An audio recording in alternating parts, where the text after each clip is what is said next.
সরকার ফরিদপুর ও কুমিল্লা নামে নতুন দুটি প্রশাসনিক বিভাগ প্রতিষ্ঠার পথে এগোচ্ছে। সেই সঙ্গে নতুন দুটি উপজেলা গঠনের সিদ্ধান্ত হয়েছে। প্রিনিকার সচিব কমিটির বৈঠক সূত্রে জানা গেছে, আগামী মাসে প্রশাসনিক পুনর্বিন্যাস সংক্রান্ত জাতীয় বাস্তবায়ন কমিটির বৈঠক অনুষ্ঠিত হতে পারে এবং সেখানে এ বিষয়ে চূড়ান্ত সিদ্ধান্ত হবে। সূত্রমতে জাতিসংঘ সাধারণ অধিবেশন শেষে প্রধান উপদেষ্টা দেশে ফেরার পর অক্টোবরের প্রথম সপ্তাহে নিকার বৈঠক হতে পারে।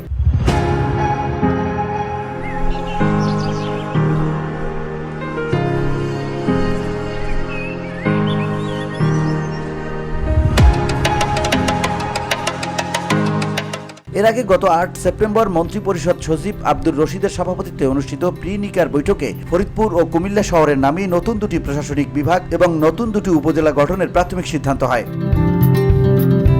জনপ্রশাসন সংস্কার কমিশন ইতিমধ্যে ফরিদপুর, মাদারীপুর, রাজবাড়ী, গোপালগঞ্জ ও শরীয়তপুর জেলা নিয়ে ফরিদপুর বিভাগ গঠন এবং কুমিল্লা বিভাগের জন্য ব্রাহ্মণবাড়িয়া, কুমিল্লা, চাঁদপুর, ফেনী, লক্ষ্মীপুর ও নোয়াখালীর নাম প্রস্তাব করেছে।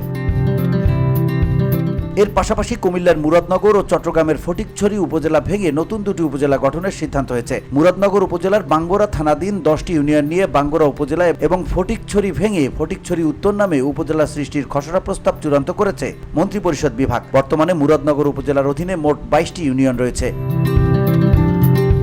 VOD Bangla news desk.